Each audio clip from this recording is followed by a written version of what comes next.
Quero que você abra sua Bíblia comigo no Evangelho de Mateus, capítulo 16, do verso 13 ao verso 18. Evangelho de Mateus, capítulo 16, do verso 13 ao verso 18, que diz assim: E chegando Jesus às partes de Cesareia de Filipe, interrogou os seus discípulos, dizendo: Quem dizem os homens ser o Filho do Homem? E eles disseram: uns, João Batista, outros, Elias, e outros, Jeremias ou um dos profetas. Disse-lhe ele: E vós, quem dizeis que eu sou? E Simão Pedro, respondendo, disse: Tu és o Cristo, Filho do Deus vivo.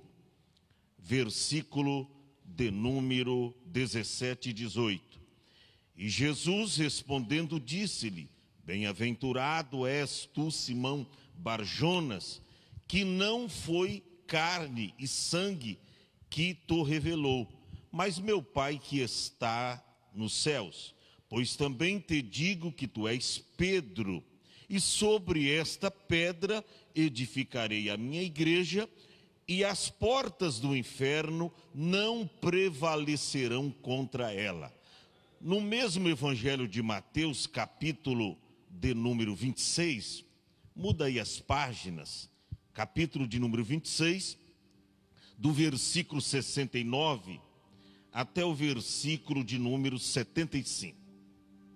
69 ao 75, diz assim: Ora, Pedro estava sentado fora no pátio, e aproximando-se dele, uma criada disse: Tu também estavas com Jesus, o Galileu. Mas ele negou diante de todos, dizendo: Não sei o que dizes. E saindo para o vestíbulo, outra criada o viu e disse aos que ali estavam: Esse também estava com Jesus, o Nazareno. E ele negou outra vez com juramento: Não conheço tal homem. E logo depois, aproximando-se os que ali estavam, disseram a Pedro: Verdadeiramente também tu és deles, pois a tua fala te denuncia. Verso 74. Então começou ele a praguejar e a jurar, dizendo: Não conheço esse homem. Imediatamente o galo cantou. E lembrou-se Pedro das palavras de Jesus, que lhe dissera: Antes que o galo cante, 3 vezes me negarás. E saindo dali, chorou amargamente. E você se assenta dando glória a Deus. Amém? Eu gostaria de falar um pouco com vocês sobre o seguinte tema: a crise espiritual de Pedro. Eu lendo esta tarde esses 2 textos aqui, você vê, escute bem isso, algo completamente diferente. Na primeira leitura vocês vão ver, e vocês viram, que Pedro confessa a Cristo. E ele declara diante de todos: Tu és o Cristo, Filho do Deus vivo. Ele faz uma declaração. Muitas pessoas, após essa declaração de Pedro, passaram a seguir a Cristo. Você vê Pedro aqui, certo e convicto de que Jesus era o Cristo, o Messias prometido. Todavia, na segunda leitura que nós lemos aqui, nós vemos um Pedro completamente diferente. Como é que a pessoa pode ter uma mudança como esta de comportamento? Capítulo 16, ele confessa que Jesus é o Cristo. Escute bem isso. Muitas pessoas confessam que se sentem vazias, distante do ponto de equilíbrio e com a alma muitas vezes tumultuada. destas, expressiva parte reconhece que está vivendo uma crise espiritual ou uma crise de fé. As expressões não se equivalem. Por quê, pastor? A crise de fé é uma das manifestações da crise espiritual, que é mais ampla e abrangente em outros aspectos. Ou seja, a pessoa pode ter muita fé, mas estar em uma profunda crise espiritual. Pedro tinha muita fé. Quando Jesus mandou ele descer do barco para ir ter o encontro dele, caminhando por cima das águas, Pedro foi o único corajoso que tinha fé suficiente para descer do barco e andar por cima das águas, caminhando ao encontro de Jesus. Alguém pode dizer, pastor, mas eu lembro que Pedro afundou. Sim, Pedro afundou, mas ele teve fé para descer do barco e ir ao encontro de Jesus, quando todos estavam dizendo, é um fantasma. Então escute bem isto. A pessoa pode ter muita fé e estar em profunda crise espiritual.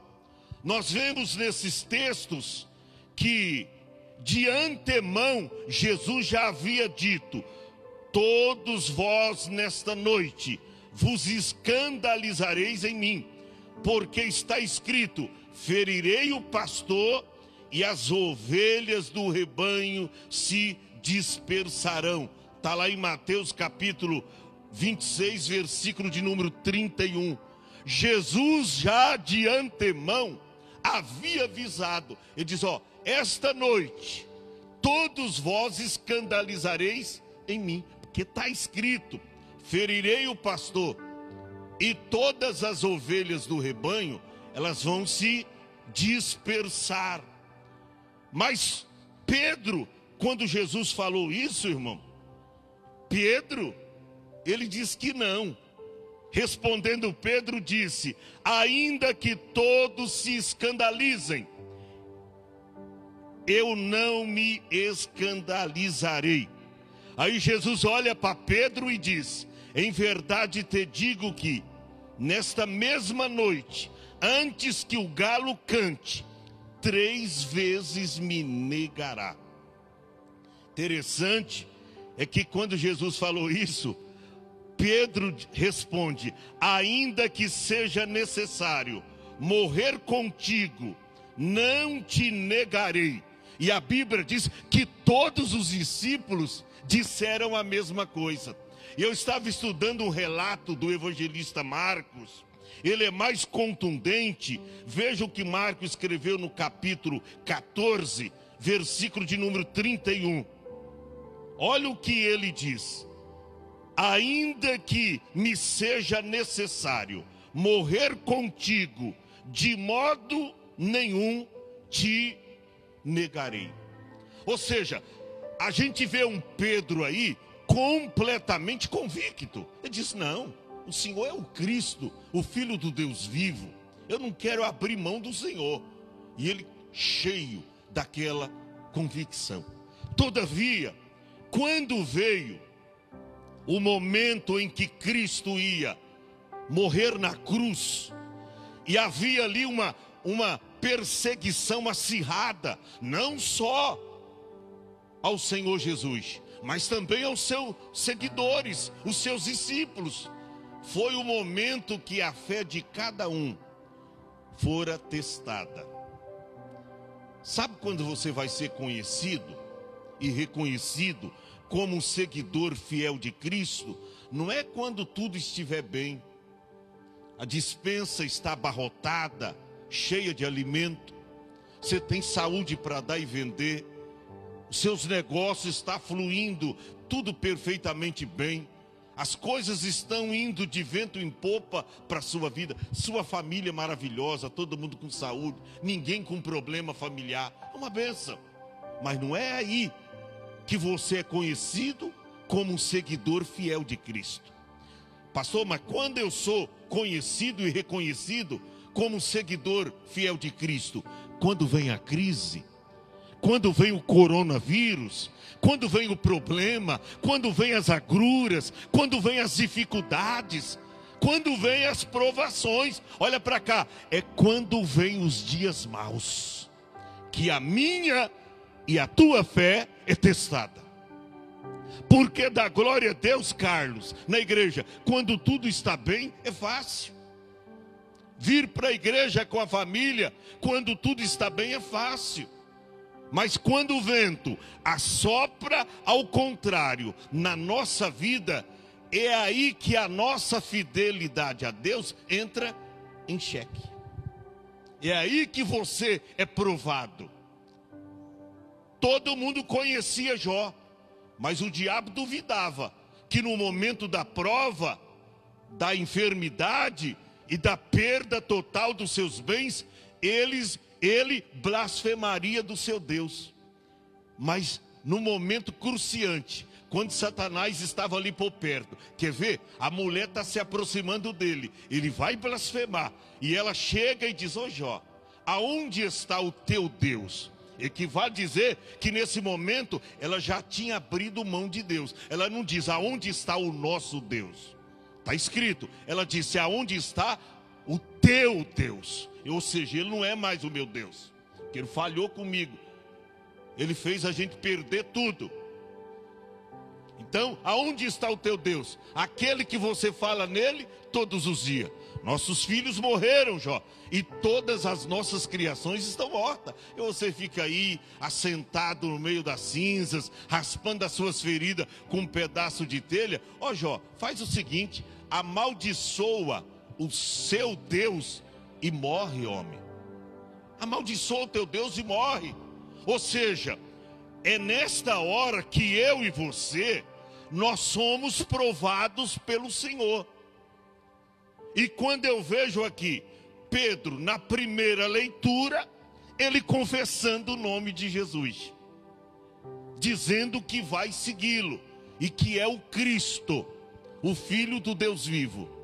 Só que quando colocaram as mãos em Jesus, Pedro, sabendo que se ele tivesse uma aproximação de Jesus, ele seria morto também.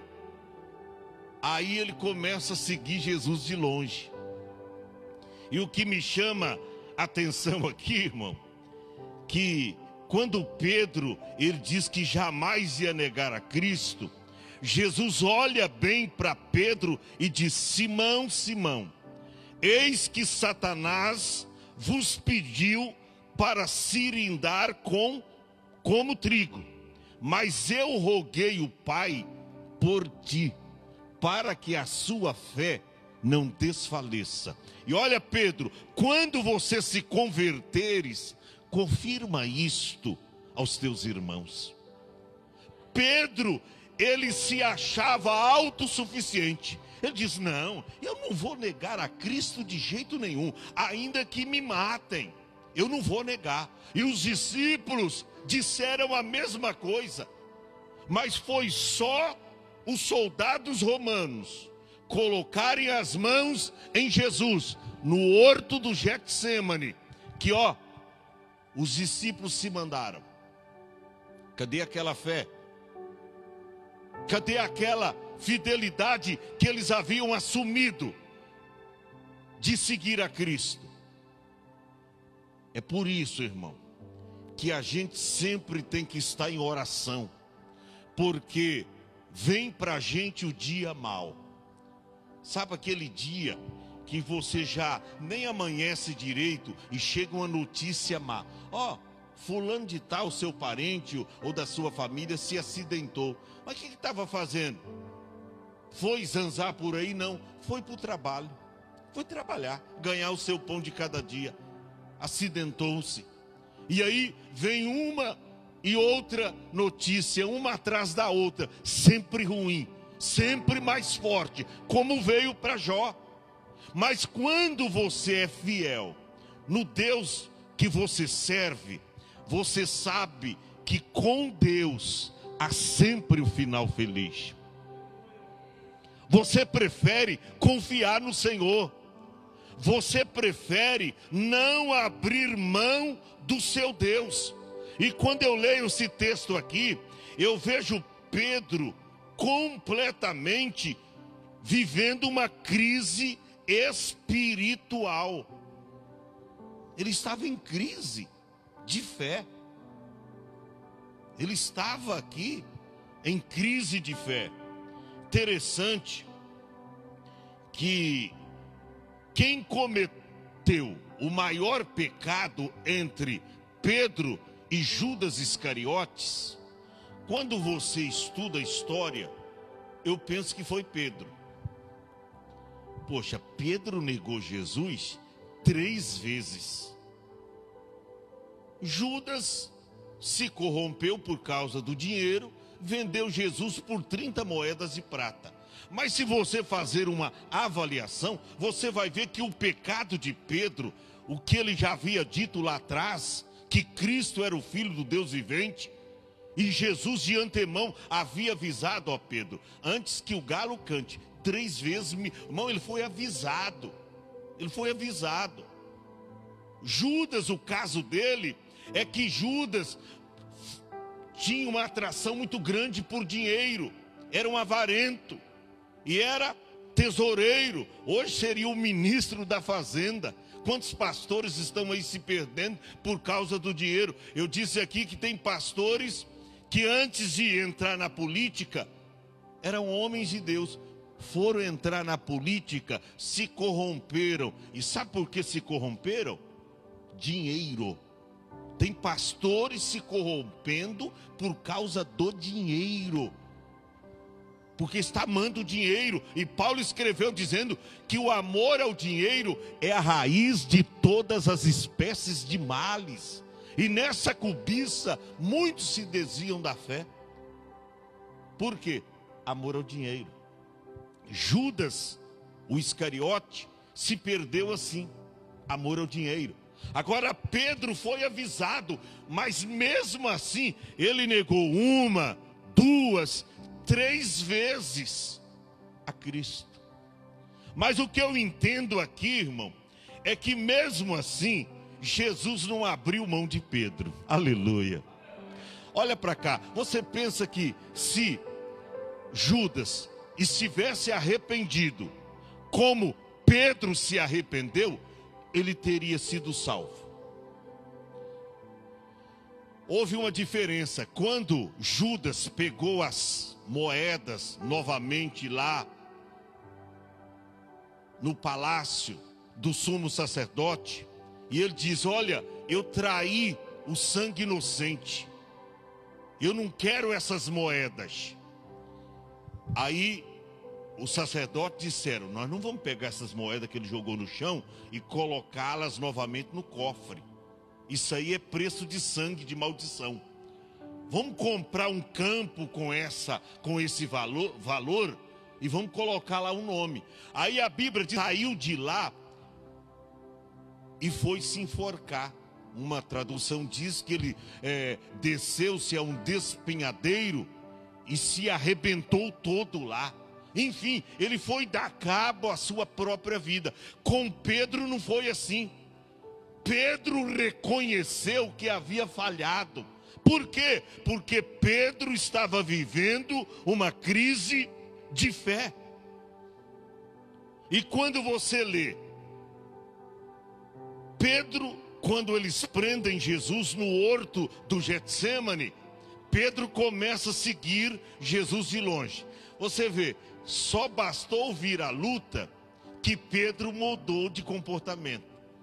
Às vezes nós somos assim, e não vai essa palavra a título de te criticar, não. É porque nós somos assim. Quando tudo está bem, está uma maravilha.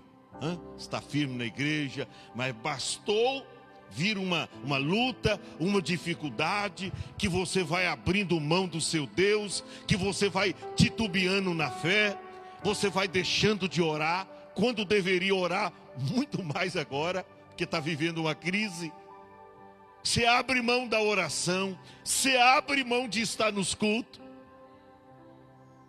Pedro passou por isso.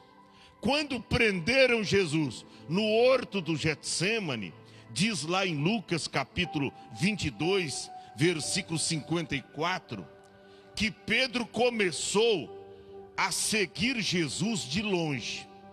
Então, prendendo-o, o levaram e o meteram em casa do sumo sacerdote. Ponto. Aí diz, e Pedro seguia-o de longe. Por que Pedro não se aproximou e disse, vai levá-lo para ser crucificado? Eu vou com ele. Ele não havia dito que eu estou pronto? Ele chegou a dizer, eu estou pronto para te seguir até a morte. Eu darei a minha vida pela tua. Esse é o momento quando nós estamos vivendo alto, né? Mas na nossa vida tem momentos altos e baixos. Agora, quando prenderam Jesus, Pedro começou a segui-lo de longe. Quantas pessoas que nos dias atuais estão seguindo Jesus de longe, né? E não é muito reconhecido como discípulo, porque alguém diz, é ele. Outros dizem, não, parece com ele. Parece que já foi crente um dia. Mas, está de longe, não dá para ver se eu não tenho uma nítida visão claramente dessa pessoa. Está seguindo Jesus de longe. Vem um culto, falta 4, 5... aí vem no final do mês, aí vem naquela festa que o pastor realiza na igreja, e ele vem assim, seguindo Jesus de longe. Mas foi só isto? Não. Em Mateus 26 e 69, aonde nós lemos, diz que quando eles entram com Jesus na casa do sumo sacerdote, Pedro se assenta em um pátio. Olha o que diz o verso 69. Ora, Pedro estava sentado fora, ele não entrou, ele ficou fora. Ou seja, aquele valentão corajoso que lá no horto do Getsêmani chegou a cortar a orelha do servo sacerdote chamado Malco, aquela valentia lá já se foi.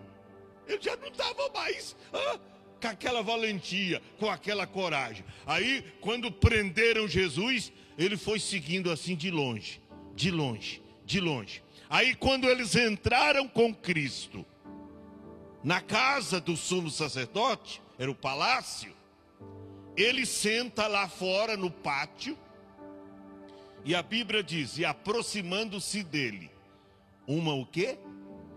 Criada, uma serva, disse, aponta para ele e disse, tu também estavas com Jesus, o Galileu. Essa palavra é muito dura, porque olha a expressão, tu estavas, ou seja, não está mais, tu estava, ou seja, tu deixou ele, mas tu era seguidor dele, tu estavas, já não está mais.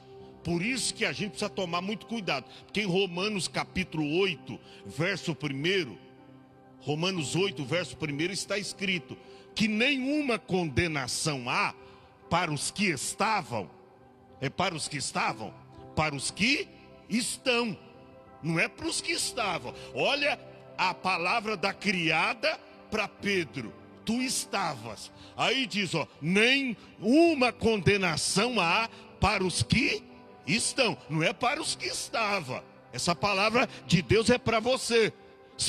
Por isso que eu disse aqui, não é só batizar, eu estou salvo, já me batizei, uma vez salvo, salvo para sempre. E aí vira as costas, cai andai aí, né?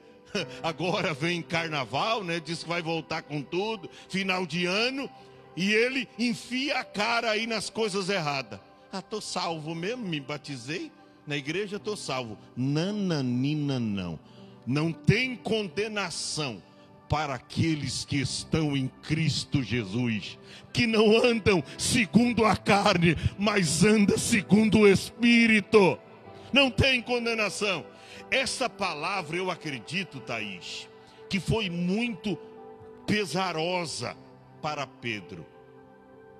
Ela chega, a criada, aponta o dedo para ele, Grazi, e disse: tu também estava com Jesus, o Galileu. Tu também estava. Porque ele não retrucou e disse: realmente eu estava, eu falei aqui. E ele fica numa boa. Ela aponta o dedo: tu também estavas com Jesus, o Galileu. Quer ver mais? Pedro nega o Senhor pela primeira vez. Verso 70. Olha o que diz a Bíblia. Mas ele negou diante de algumas pessoas, diante de todos que estavam ali. Olha o que é viver uma crise de fé, uma crise espiritual. Pedro estava vivendo aí uma crise espiritual. E olha para cá, meu irmão, por mais crente que você seja, por mais crente de oração que você seja, de vez em quando a gente vai passar, você também vai passar por uma crise de fé. Quando vem o problema, vem a dificuldade, você não quer mais congregar, você não quer vir mais para a igreja, você não quer nem ver crente. Sabe que tem hora, eu me lembro de um irmão que se desviou da fé, depois ele deu testemunho e falou: pastor, eu entrei numa crise espiritual tão grande, que quando dizia que pastor ia me visitar, eu dizia para falar para eles que eu não estava em casa. Eu não queria nem ver crente. Crise de fé. As pessoas iam em casa para me ajudar, mas eu não queria, porque eu estava vivendo uma crise de fé. Olha como é terrível isso. A Bíblia diz que Pedro então nega o Senhor Jesus pela primeira vez diante de todos, dizendo: não sei o que dizes. Ou seja, uma boa disfarçada, né? O que você está falando? Falar que eu estava? Se eu disser que sim, Rose, vão me matar. Quantas pessoas com medo da verdade estão negando a Cristo? Quantos jovens lá na faculdade? E aí, rapaz, eu passando lá em frente à igreja, vi você saindo com seus pais lá, você é crente? Não, aquele dia que você passou, subitamente eu fui lá fazer uma visita, ele fica pegando o meu pé, mas eu não sou crente não. Mas outro dia eu passei, você estava saindo lá também, com os jovens. Não, mas eu vou lá de vez em quando, mas eu não sou crente não, negando a Cristo. Eu conheci um que trabalhou 3 anos numa empresa e ninguém sabia que ele era cristão. Nunca falou de Jesus para ninguém e nunca confessou que era um cristão. Aí um certo dia o pastor marca um batismo na igreja. E aí esse irmão foi no batismo. E para surpresa dele, quem estava se batizando naquele dia? Um dos seus amigos lá do trabalho.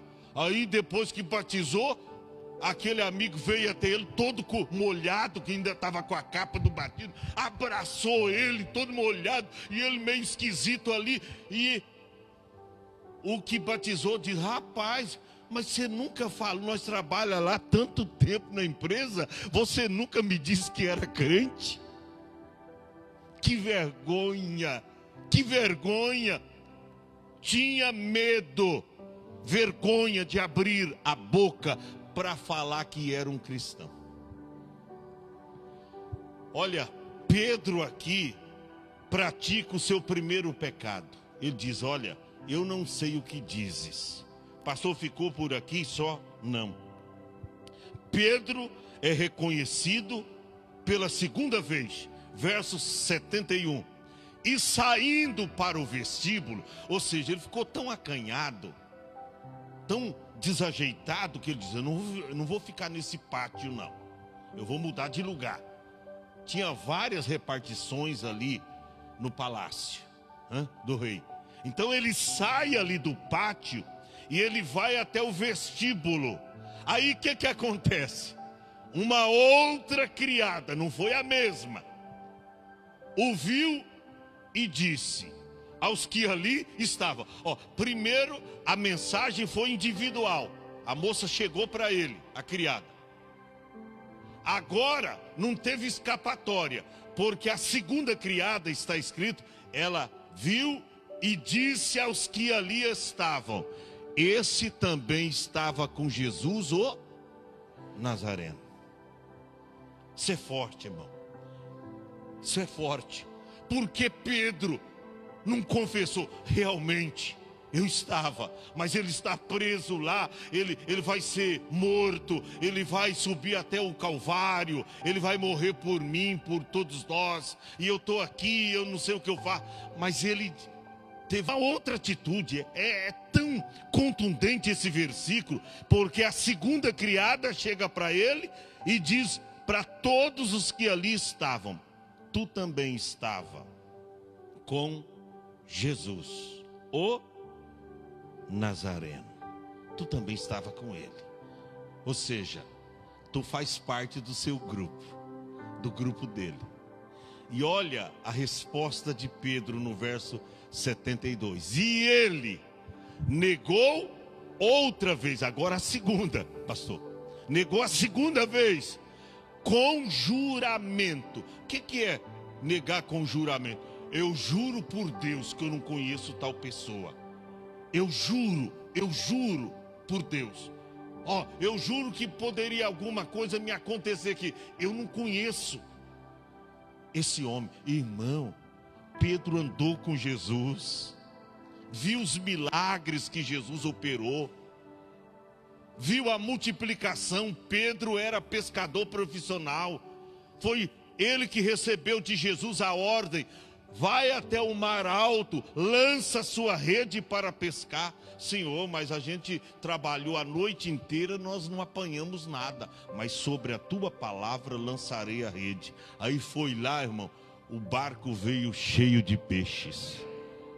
Pedro estava com a fé ativa, mas foi só viver uma crise de fé que ele teve esse comportamento. E ele negou outra vez, com juramento: não conheço tal homem. Não conheço ele. Ou seja, de quem mesmo você está falando? Eu não conheço, não. Jesus? Não, não conheço Jesus, não. Não conheço, não. Por isso que quem se desvia da verdade, quem se desvia da igreja, a maioria das pessoas que se desviam torna pior do que os infiéis. Porque não somente sai da igreja, uma grande maioria começa a blasfemar. Eu já visitei desviado que diz: não, teve um que chegou para mim, irmão, o que Jesus abençoou esse camarada na igreja, o fez prosperar, deu bens espirituais, deu bens materiais. Ele diz: não, eu nunca recebi nada na igreja. Jesus nunca me abençoou com nada. Tudo que eu tenho é com os meus esforços. Falei: rapaz, como é que tu tem coragem de dizer uma coisa dessa? Sofreu um acidente, irmão, que foi para uma cadeira de rodas. Blasfêmia. Pedro aí é porque se arrependeu. Porque a Bíblia diz que para os filhos da desobediência vem a ira de Deus. Isso aqui é sério. A gente precisa tomar cuidado, porque de repente nós estamos vivendo uma crise de fé e não sabemos que estamos vivendo. Achamos que tudo está bem, muitas vezes não está. Pedro negou com juramento: não conheço este homem. Pastor, termina aqui? Não. A Bíblia diz, irmão, Pedro é reconhecido por todos. Primeiro foi uma criada no pátio. Depois uma segunda criada no vestíbulo. E agora Pedro é reconhecido por todos. Verso 73 diz assim: e logo depois aproximando-se os que ali estavam, todos, disseram a Pedro,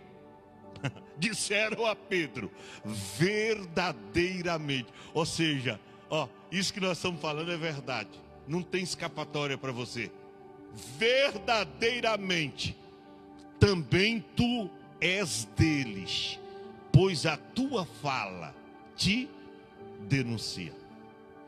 Você sabe que o cristão, o crente, ele pode até se desviar, mesmo assim ele é reconhecido lá fora.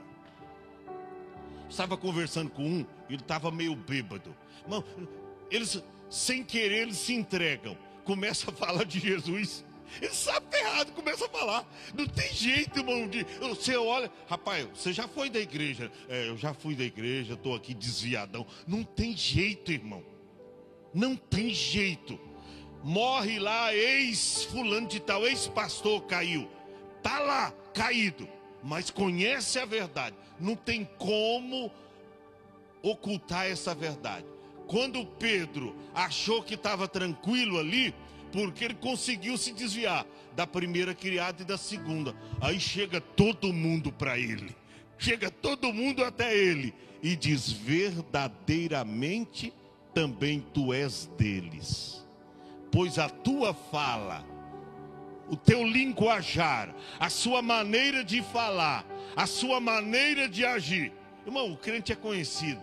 E ainda que ele se desvie um dia, vai ficar algumas marcas nele, dizendo, tu já foi crente. Não tem jeito, tu tem. Alguma coisa vai ficar para identificá-lo, que um dia ele foi de Jesus, que um dia ele pertenceu à igreja, que um dia ele foi crente. Chegou todo mundo para Pedro e diz, a tua fala te denuncia. Ou seja, eu acho que ele até tentou mudar o linguajar. Pedro, ele era, como Jesus falava, o aramaico. Era a língua usada lá nessa época. Eu acho que ele tentou até enrolar a língua ali. Diz, não, rapaz, não adianta. Não adianta esconder. A tua fala, o seu modo, o seu jeito de falar te denuncia. E aí, sabe o que aconteceu, irmão? Verso de número 74. Isso é forte, hein?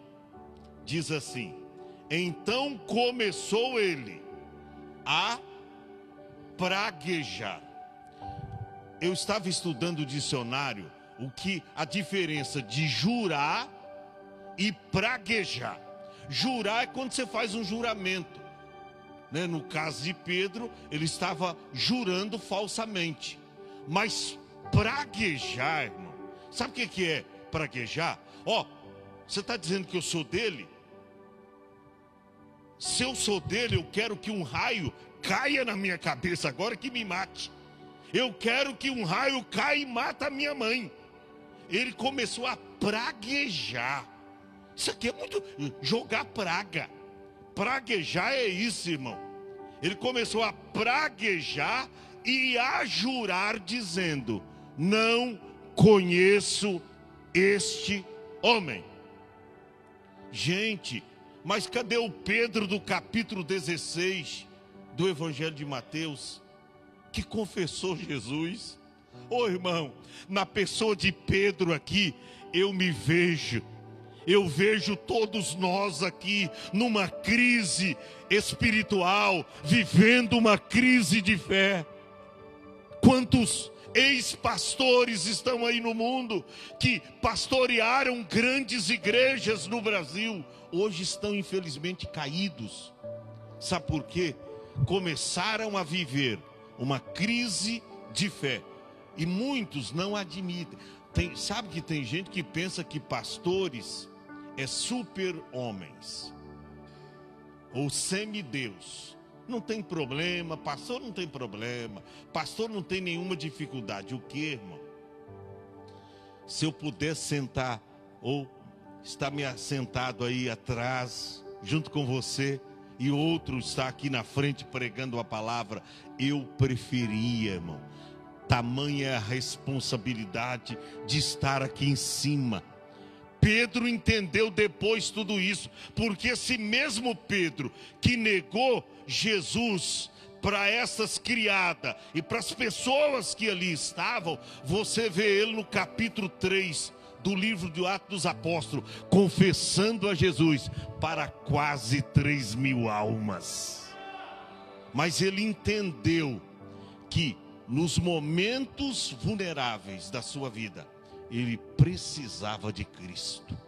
Quando ele começou a praguejar, e eu vou terminar aqui, e a jurar, eu não conheço esse homem. A Bíblia diz, no verso 75, olha o que diz, que naquele momento, Pedro lembrou-se das palavras que Jesus disse. Ou seja, ele, sabe por que Pedro fraquejou? Porque ele esqueceu do que Jesus havia dito. Olha para cá, quando você esquece daquilo que está escrito ao teu respeito, que nós somos fracos, precisamos estar em oração sempre, porque qualquer brecha que você dá, o diabo te derruba. Quando eu vejo o pregador dizendo, irmão, levanta o pé aí e vamos pisar bem forte na cabeça do diabo, eu olho assim e fico desconfiado, porque eu já vi muitos pregadores dizendo, irmão, o diabo está debaixo dos meus pés. Um mês seguinte o diabo preparou uma cilada para ele, pum, derrubou. Foi uma Jezabel, foi um dinheiro que ele meteu a mão, enfim, cuidado. Tem muita gente cutucando o diabo com vara curta, não sabe, achando que o diabo não tem poder. Ele não tem todo o poder, mas ele tem poder de fazer atrapalhar até os planos de Deus para a sua vida, se você der brecha. Pedro aqui, irmão, quando lembrou das palavras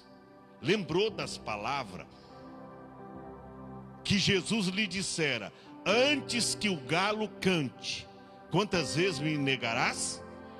3. Eu fico pensando, Pedro negou 1, 2, 3, e ainda foi salvo. Judas vendeu Cristo por 30 moedas de prata, reconheceu que havia traído sangue inocente, mas não teve esse arrependimento que Pedro teve. Por isso que ele foi tirar da cabo na sua própria vida. A Bíblia diz que Pedro, saindo dali, o que Pedro fez? Chorou. Você não vê, falando de Judas Iscariotes, que ele, quando reconheceu que Cristo era inocente, que ele sai dali chorando. Nananina não. Ele não sai, ele sai para dar cabo à sua própria vida. Mas a Bíblia diz que a atitude de Pedro foi diferente. Sabe por quê? Ele lembrou das palavras que Jesus lhe dissera, antes que o galo cante, 3 vezes me negarás. E a Bíblia diz, e saindo dali, chorou amargamente. Essa palavra chorou amargamente, chorou muitíssimo. Ou seja, Pedro se arrependeu. E aí, você vê ele em Atos dos Apóstolos, capítulo de número 3, confessando o nome de Jesus para quase 3.000 almas. E elas se convertem a Deus. A crise espiritual de Pedro. Eu não sei porque Deus me deu esse assunto hoje para falar. Talvez é para alertar alguém. Hoje você está firme. Hoje você está resoluto na fé. Hoje você está uma bênção. Mas você não pode dar bobeira para o inimigo. Eu sempre digo, o diabo trabalha 24 horas por dia. E ainda faz hora extra. 24 horas. Você dorme. O diabo não dorme. Você vacila, o diabo não vacila. Esses dias eu estava tentando imaginar como o diabo pensa. Ele olha para alguém e diz, essa pessoa vai viver uns 60 anos. Ou 70 anos. Então eu não preciso ter pressa. Eu tenho 70 anos para tirar do coração dessa pessoa a palavra de Cristo. E ele, se ele não conseguiu hoje, ele fica tranquilo, não, amanhã é outro dia. Essa pessoa ainda vai conviver com algum problema, e quando ela começar a faltar a ter fé, aí eu chego para fazer a minha obra. O diabo é mais ou menos assim. Ele não tem pressa. Ele tem a tua vida inteira para te derrubar e te jogar no chão, para fazer você abrir mão de Cristo. Mas tem uma coisa, Cristo também tem a tua vida inteira para te levantar todas as vezes que você cair e dizer: meu servo, levanta, porque eu te ajudo, porque eu te sustento com as minhas mãos. Fica em pé. Eu não sei como você adentrou aqui nesta noite, mas você pode estar vivendo uma crise de fé, ou uma crise espiritual. Mas Deus nesta noite pode fortalecer a tua fé e o teu coração. Pastor, ultimamente eu tenho orado muito pouco. Já é um indício para o inimigo querer entrar e fazer a obra dele. Pastor, ultimamente não tem tido nem coragem de vir para a igreja. É a minha esposa que está me trazendo. É minha esposa que está me incentivando. Porque eu tenho andado muito desanimadão. Ou vice-versa. Mas Deus está falando com você hoje aqui. É momento de você reativar a sua fé. É momento de você pedir ajuda para Deus. Olha para cá. Quando a gente está em crise de fé, quando nós estamos vivendo uma crise espiritual, a gente tenta, pastor, incultar. Para que confessar que eu estou fraco? Para que confessar que eu estou fraco? Não, eu não vou confessar para ninguém que eu estou fraco, não. Alguém vai rir de mim, tá vendo? Você levanta lá para exortar os irmãos, hein? Para falar, agora está aí inserido nessa dificuldade. Ninguém quer falar que está fraco. Mas Paulo não teve vergonha, não somente de falar, até de deixar escrito. Ele diz: eu orei 3 vezes. Mas aí Deus me respondeu dizendo: Paulo, o meu poder se aperfeiçoa em suas fraquezas. Mas Senhor, eu estou fraco. Mas o meu poder, Paulo, se aperfeiçoa em suas fraquezas. Aí Paulo ouviu o não de Deus, raciocinou, pensou e diz: ah, então já sei. Quando eu penso que sou fraco, é aí que eu sou forte. Quer receber uma oração? Saia do teu lugar, vem à frente. Vamos cantar parte de um louvor aqui. Enquanto você vem à frente, Deus vai fortalecer o seu coração. O que me chama a atenção, Thaís, é que Jesus não lançou em rosto de Pedro o que ele fez. Depois ele ficou sabendo que Jesus ressuscitou, e ele pega a rede e vai pescar. Ele diz: não, Jesus não vai me querer mais, porque eu traí Jesus. Ele não vai me querer. Aí ele pega a rede e vai pescar. Aí ele vai lá, pesca e não pega nada. Aí quando ele chega da pesca, desce do barco, sabe quem está na beira da praia? Jesus, assando um peixe. Aí pergunta para ele: pegasse alguma coisa, filhos? Ele não pegou nada. Eu tenho peixe aqui na brasa para vocês, come. E aí foi quando Jesus chega para Pedro: Pedro, você me ama? E ele começa a chorar: Senhor, eu te amo. Jesus pergunta a segunda vez: Pedro, você me ama? Eu disse: Senhor, eu te amo. Aí Jesus pergunta a terceira vez. Quantas vezes que Pedro negou Jesus? 3. Por isso, irmão, que Jesus perguntou para ele 3 vezes: Pedro, você me ama? Aí ele diz: eu neguei Jesus 3 vezes. Ele perguntou uma, ele disse: Senhor, tu sabe que eu te amo. Aí perguntou a segunda vez: Pedro, você me ama? Quem sabe ele lembrou da segunda vez que ele negou. Mas ele disse: Senhor, Foi um momento de fraqueza, mas eu te amo. Aí Jesus pergunta a terceira vez. Quando pergunta a terceira vez, Pedro chora. E ele responde dizendo: Senhor, tu sabes que eu te amo. Aí Jesus diz para, não lance em rosto não. Jesus pode, você está dizendo que me ama, mas por que você me traiu? Jesus não fala isso. Sabe o que Jesus diz? Então apacenta o meu rebanho, os meus cordeiros. Nesta noite você vai sair daqui fortalecido. Não importa as fraquezas que você tenha praticado, não importa como você está agora, Jesus vai te fortalecer. Fecha os olhos. Eu sinto Deus aqui fortalecendo o teu coração. Você vai ver, as coisas a partir desse culto vai mudar para você. Você vai sair daqui se sentindo um verdadeiro campeão, uma verdadeira campeã. Deus vai te levantar com força, com graça,